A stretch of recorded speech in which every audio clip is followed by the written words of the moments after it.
নিয়ে আমাদের জীবন। আচ্ছা একটা কথা বলি, জি আমি থামিয়ে দিলাম, ওর মন খারাপ, সবাই কেমন কষ্টের কথা বলছে, আপনি 2-4 লাইন গান গাইবেন বললেন, একটু গানটা গিয়ে পরিবেশটা হালকা করে দিন।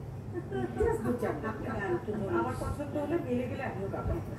অবশ্যই শুধু লাগিয়ে আপাও বলছিলেন যে কিছু করেন তো যাই হোক, একটু পরিবেশটা হালকা সুরের আগুন লাগিয়ে দিলে মন প্রাণ আপা, তুমি যে সুরের আগুন লাগিয়ে দিলে মোর প্রাণে, এই আগুন ছড়িয়ে গেল, এই আগুন ছড়িয়ে গেল সবখানে সবখানে, তুমি যে সুরের আগুন লাগিয়ে দিলে মোর প্রাণে।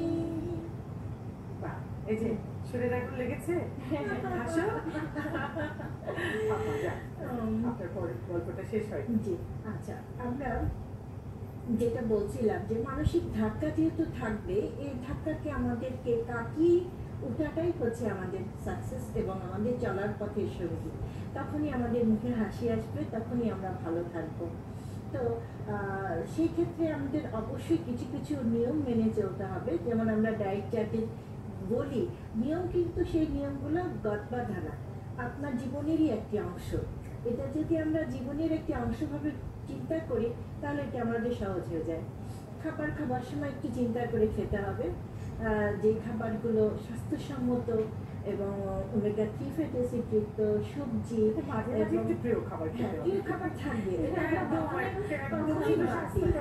কখনোই বাদ দিই না, খাবো অবশ্যই, কিন্তু পরিমাণে খাবো, কিন্তু পরিমাণে অল্প।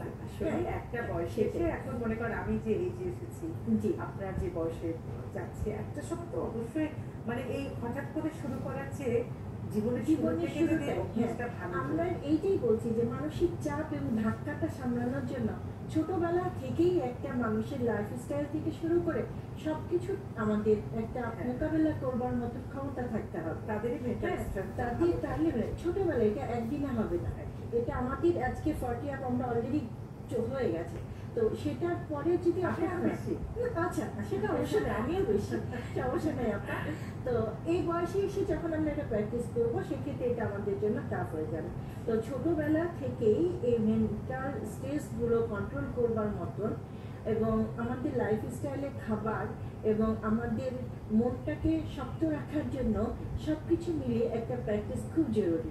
তা না হলে আমরা এই মনোবলকে শক্ত না রাখলে আমাদের আসলে যতই বলি যে হঠাৎ করে শুরু করে লাভ নেই, তারপরে বলবো যে হোক না শুরু, সেটাই। আমার এই পুষ্টিবিদ বা নিউট্রিশনে আসাটা অনেক দেরি করে, তারপরও আমি যে এতটুকু এসছি আমাকে সবাই বলে হোক না শুরু। এটাই। আর হচ্ছে আমি আমার যে কলিগদের পেয়েছি তারা যে আমার সাপোর্টিভ এবং যতটুকু আমাকে আজকে এই জায়গায় আমি তাদের অনুপ্রেরণা। বলতে পারবে কিছু গল্প? মেইন নিয়মটা হচ্ছে সাপোর্টটা হচ্ছে পরিবার থেকে। তো আমি যখনই কিছু প্রথম শুরুটা যখন হলো আমার মায়ের জন্মদিন, আমি একটা কেক বানাবো, তখন হচ্ছে আমি একেবারে নতুন, আমার কাছে ওভেন নেই, বিটার নেই, তারপরও আমি মাকে একটু খুশি করার চেষ্টা। তখন হচ্ছে আমি হ্যাঁ, তখন আমি একটু নিজের মতো করে ইউটিউব দেখে একটা কেক বানালাম, মানে যেমনই হোক কেকটা আমার মাকে খুশি, ওটা ছিল ভালোবাসা। হ্যাঁ, এটা খুবই আনন্দের একটা ঘটনা ছিল।